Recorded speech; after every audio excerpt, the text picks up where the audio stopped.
What's up, movie maniacs? Back with another video. And in this one, I've got like 5 or 6 movies to talk about. And then I think 5 new ones. But before we get into it, I just want to give a trigger warning. Because on some of these movies I'm going to talk about, I may say something that's going to get you butthurt. I'm just warning you right now. If you don't want to get butthurt, if you're a snowflake that's going to melt, just don't watch this video. Just come back for the next one. But let's get into it. You've been warned. First one right off the bat, Pulse from the 80s. And this really wasn't that great. This kind of sucked a little bit. I mean, it was probably cool 40 years ago when it came out in the 80s, but it's not that great these days. I mean, it had some good like special effects where it showed like like on the circuit board, it showed like these blobs of metal coming together with like lightning around them and stuff, like blue lightning, because basically this movie is about like haunted electricity. Yeah, it's okay. I thought this was cool like when I was a kid and I watched it, but like I said, 40 years later, it's really not that great. Moving on. Wild with Reese Witherspoon. This is about the girl that hikes the PCT, the Pacific Coast Trail. It's like 1,200 miles, and it basically goes from Mexico all the way up to Canada. And this was good. I really liked this. Actually, it inspired me to go hiking today. I just got home because I was going to sit it out. I was like, I'm going to take this whole week off. I'm not going to do anything. But after watching this, it dawned on me. You can't waste a single day. You got to live every day to the max. You got to treat it like it's your last day on earth. There might not be a tomorrow. So go ahead and enjoy yourself today. Go out, live life. So that's what I did. This movie inspired me. This was really good. But my God, she's a raging whore. She is a raging whore in this movie. It just shows her like sleeping with all these dudes and doing heroin and stuff. I mean, I get it that it's a real life story, and she had to get away from all that, and that's why she went and hiked the Pacific Coast Trail by herself. And she's pretty hot in real life too. They show like real pictures at the end of the real chick, and she ain't bad looking. I'd say she's actually kind of better looking than Reese Witherspoon. And I've got this funny knack for when I watch movies back to back, I seem to pick ones that have like the same actors in them. Like I'll do like 2 Mark Wahlberg movies back to back, and then I'll do like 2 Chris Hemsworth movies back to back. And it was funny because in this one, there was like an old guy at one of the camps that was going to help her out, and it's the same guy who was the father in Pulse. Not even a big name actor, but it was the same guy.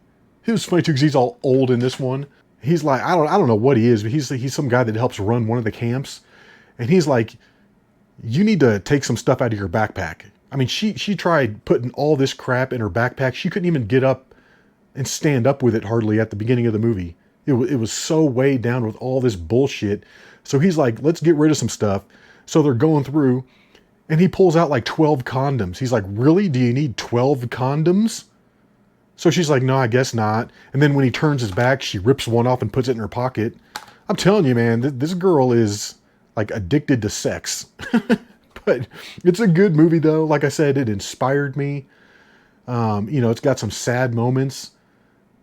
Like half the story is about her mom dying. Her mom was real young I think she was only like 45 years old, and she died of cancer real early on. And so all these things are affecting her. And that's why she decides to just go off on her own and hike for 1,200 miles. It took her like over 3 months, but it's good.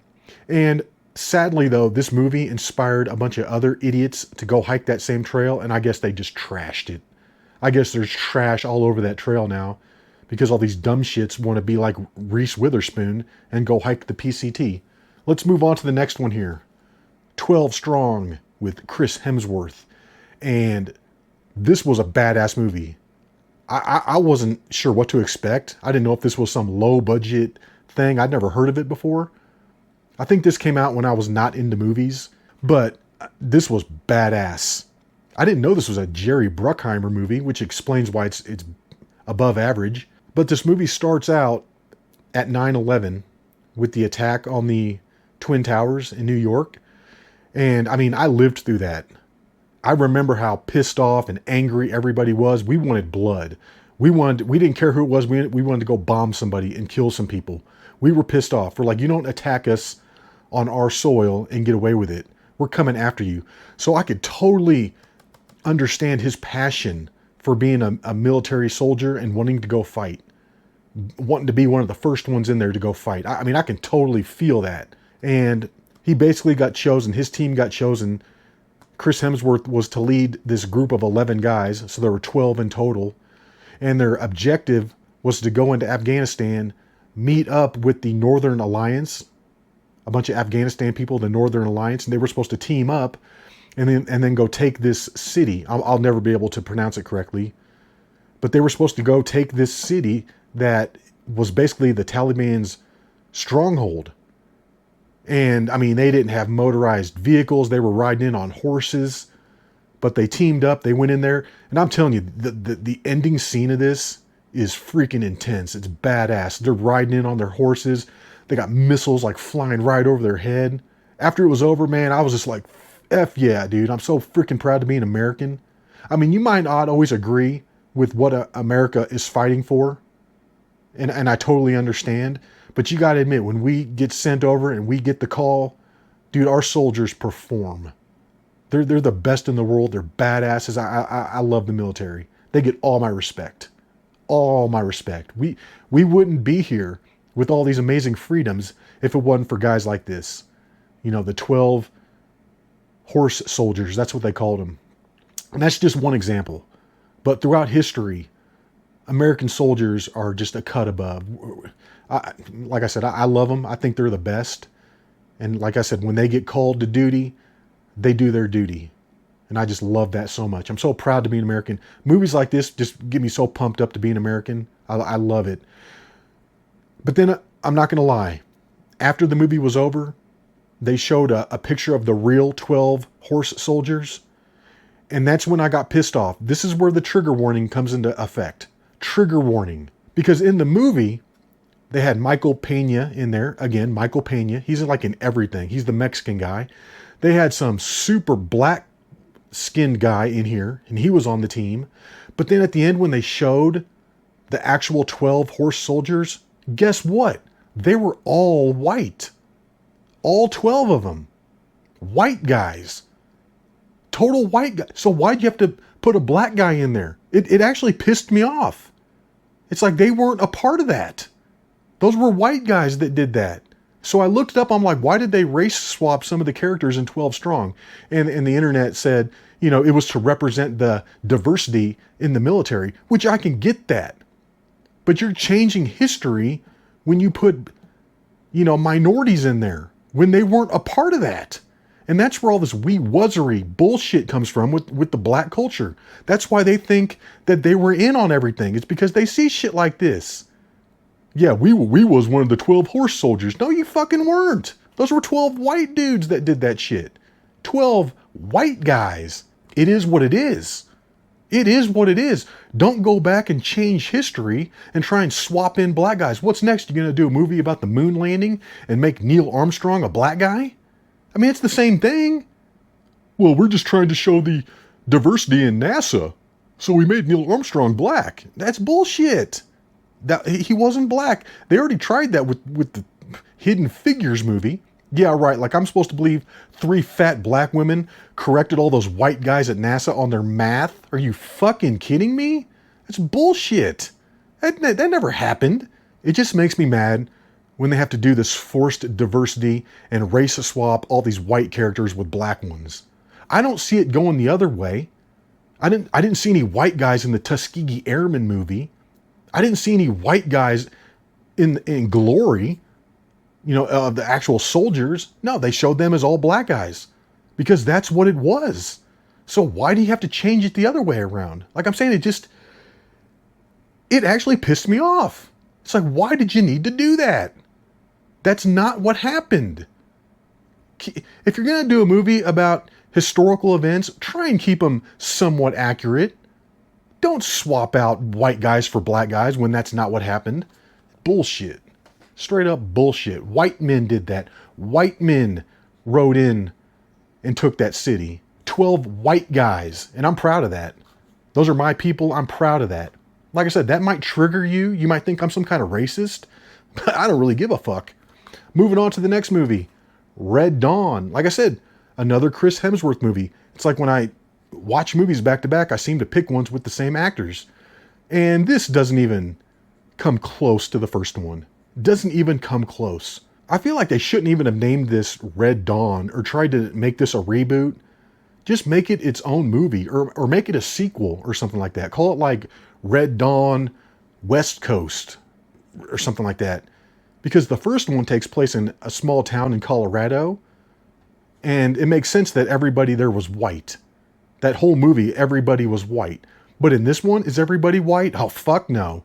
You got 2 black guys. You got a Mexican.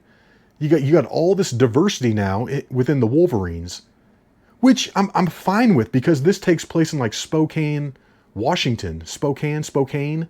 Yeah, this takes place up in Washington. So I can get it. You've got a different group of people up there. It's a bigger city. I can understand why there would be black guys in it, but don't try and make it like the first one. Just have all new characters. You don't need to have Jed.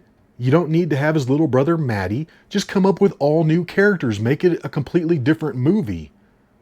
You know, you don't have to try and keep it the same, but then like update it for modern audiences. That's the thing. They like to make it for modern audiences, which means we're going to put a bunch of forced diversity in it. Like I said, I mean, I can understand this because it makes more sense. They're in a bigger city. They're on the West Coast. But I mean, the mayor's black. His son's in the group. He's black. They got a Mexican that came up from like San Diego. You know, and then there's another black guy in the movie. It's like, dude, half of the people in the Wolverines now are minorities. Like I said, it's just don't try and make it a reboot from the first movie. If you're going to swap everything around, just make it its own movie. It reminds me of like what they did with the Evil Dead. When they came out with that reboot in like 2012 or 2013. God, that movie sucked. That movie sucked ass. I hated that movie. And I hated it because they named it Evil Dead. So I'm thinking it's going to be like Evil Dead. And it wasn't. I mean, it had a few of the same concepts, but it wasn't anything even remotely like the original Evil Dead. I was like, if you just would have came out with a different title for this movie, I probably would have enjoyed it. But going in thinking that it was going to be Evil Dead and it wasn't, it really pissed me off. I know some people like that movie and I don't get it. I really don't get it at all. I thought that movie blew ass. And same thing with this. I mean, it really wasn't that great. Just because the characters were different. The characters weren't nearly as developed or intriguing as the original ones in the 80s movie. It's like all the girls in here look like supermodels. It's like, come on, man. Get some just regular looking people. The guy that got to play Matty, god damn, I couldn't stand him. Just his little dweeby face. With his little squinty eyes and his lip that always hung down. And he was such a simp. He was such a simp in this movie. They had this big elaborate plan to assassinate, the head North Korean that was there in charge of their region. They had this whole thing set up, but then Matty sees his blonde model-like girlfriend go by on a bus, so he scraps the whole plan, puts everybody's life at stake, gets one of the Wolverines killed because that was his girlfriend he had to go save. So it's just like, dude, I couldn't stand him, man. He wasn't shit compared to Charlie Sheen in the first one. In the original one, Charlie Sheen played Matty. And man, I mean, not like night and day. Night and day. Charlie Sheen was not a droopy-faced little simp like Matty was in this movie. And another thing that made me mad about this version was they screwed up the deer hunting scene. Everybody remembers the scene in the first one when the kids go out and I can't remember the guy's name, but he gets his first kill. He kills the deer, he gets his first kill, and Jed and Matty, the experienced hunters, they get some of the blood in a cup and they make the kid drink it. They're like, dude, it's your first kill. You got to drink the blood because that's your first kill. And it means something. It means something. You remember that scene. The kid drinks it. It's like running down his face. It's like, hey, that wasn't bad. They're like, all right, brother, you're in now. Like, you're a real hunter now. But in this one, they treat it like a big fucking joke. Jed and Maddie con him into drinking the blood. And the guy's like, it's not bad. He's like, don't you think? And Jed's like, what do you mean? I didn't drink that shit. And then they're like, and they both laugh at him because they got him to drink it and they played a trick on him. It's like, come on, man. You ruined like one of the best scenes and made it a fucking joke. Yeah, that made me mad too. Like I said, this ain't shit compared to the first Red Dawn. Not even close. Not even close. However, it does have a few good moments. And I think Chris Hemsworth does an excellent job. He's the only one that even compares to the characters in the first movie. He plays Jed, who in the original movie, that character was played by Patrick Swayze. Patrick Swayze is still better, but like I said, Chris Hemsworth does do an okay job of playing that character. Let's move on to the next one. The Men Who Stare at Goats with George Clooney, Jeff Bridges, Ewan McGregor, and Kevin Spacey. I was laughing my ass off at this movie. This is funny. This is funny, but I don't think a lot of people would get the humor in this. I can just see people sitting there watching it with their mouth open, not getting any of the jokes. Jokes just whipping over their head. They wouldn't understand why this is funny. But I was cracking up, man. This is great. It's about the wing of the government that they tried back in the 80s, like this new division of the military. It was like the psychic division and stuff, and they were just trying it. And the only reason they were trying it is because they heard the Russians were trying it. And the Russians were only trying it because the French wrote this bogus story about how the Americans were doing it. So it's like the French wrote this fake story about how the Americans were trying psychic powers in war. So then the Russians were like, oh shit, the Americans are doing it, we got to do it too, even though it wasn't a real story. And then the Americans heard that the Russians were doing it, so then they started doing it as well. Which is so funny. But yeah, this movie's out there, man. This is great. It's just about, yeah, this new part of the military, and they called it the New Earth Army. The New Earth Army. And it was like they were supposed to fight wars with love. It's like if you put a bunch of brain-dead liberals in charge of the military, this is the shit that they would probably come up with. Because it was just all this hippy-dippy, stupid shit. So funny. The New Earth Army. In one scene, Clooney and Ewan McGregor pull over, and they're like over in the Middle East or something. That's where they meet up. And George Clooney pulls out this big like metal megaphone thing, and he puts it over some pieces of wood, and that's supposed to start the fire. He's like, yeah, this is New Earth Army technology. He's like, won't pollute the earth at all. You know, it's just all this stuff. And it's supposed to like funnel the sunlight through there and start a fire. And then it shows him like hours later and it's night and the fire hadn't started yet. And he like kicks it over. He's like, piece of shit. It's funny. But yeah, George Clooney, he's like the top psychic soldier in the military. And it's funny too, because he's like, I can really only get my psychic powers going if I'm drinking alcohol and listening to rock music, preferably Chicago.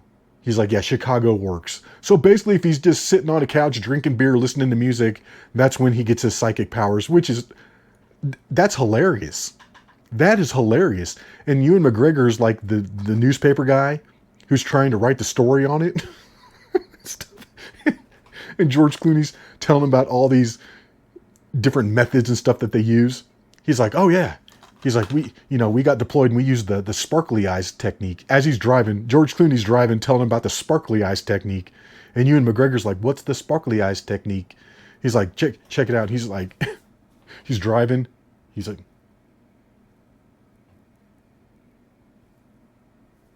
he keeps looking back at the road and then looking at Ewan McGregor with his eyes all open. He's like, you see it? You see it? Ewan McGregor's like, yeah, I see it. He's like, this guy's fucking crazy. Dude, it's so funny.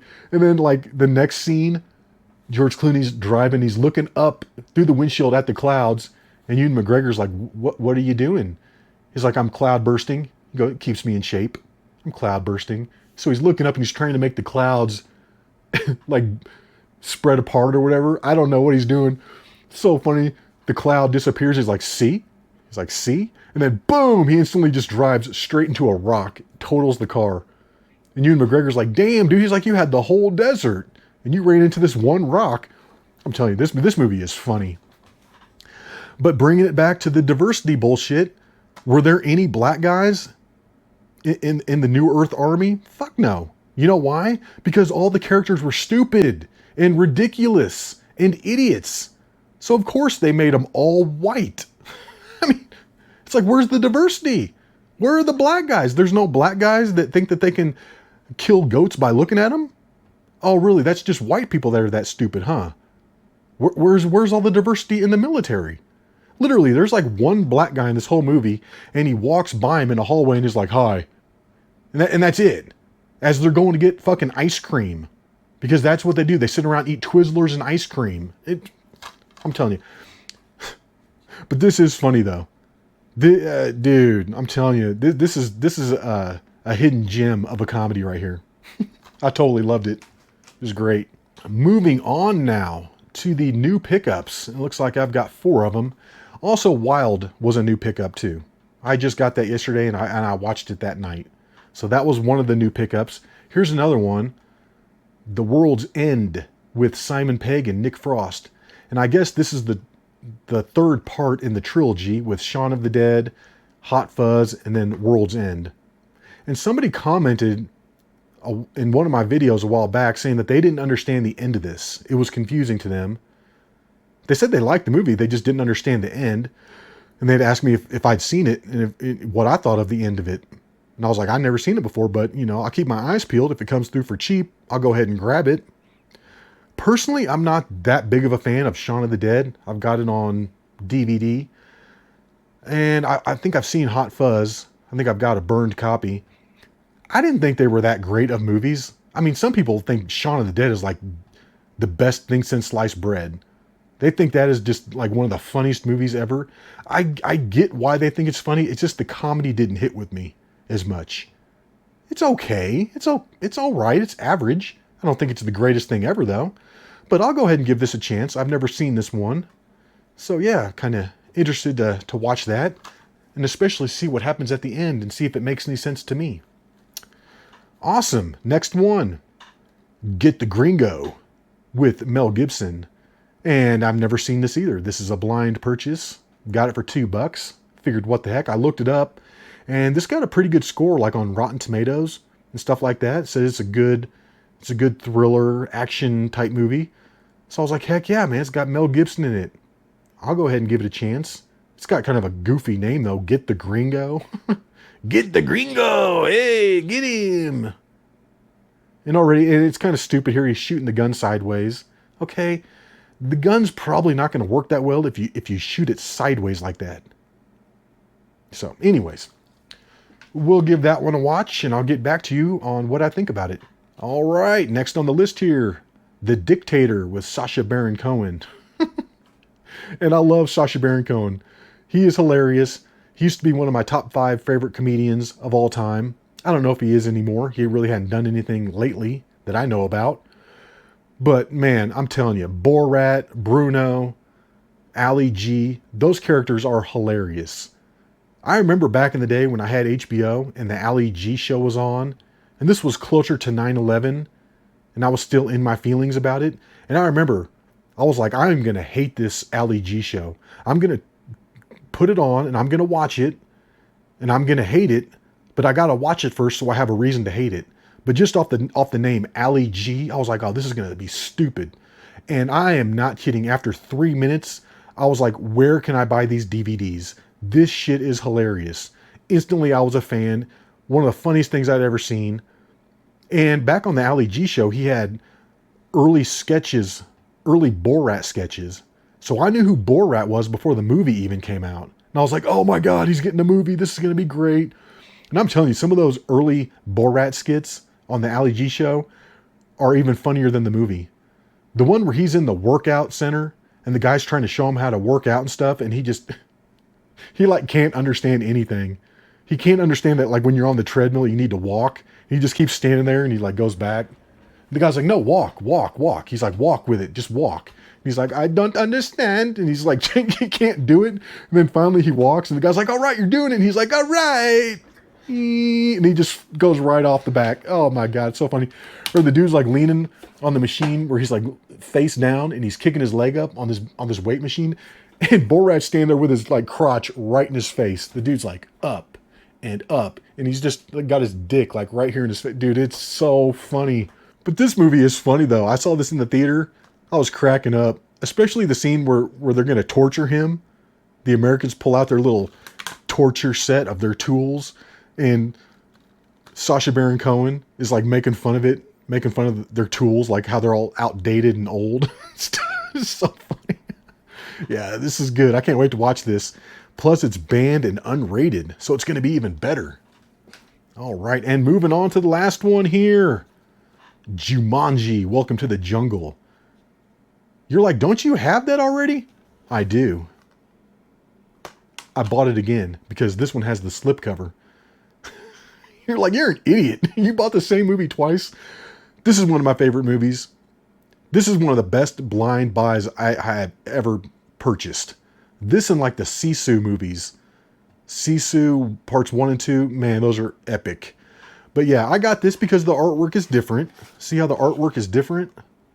It's a different version, okay? Plus it's got the slipcover. And my sequel to this has the slipcover. So now they're going to match. Now they're going to match. But yeah, I basically wasted like $3 buying the same movie again. But like I said, I love Jumanji. And I wanted to have both versions, even though they're exactly the same. But anyways, guys, I think that's going to do it for this video. Hopefully you enjoyed it. And until the next one, y'all, peace.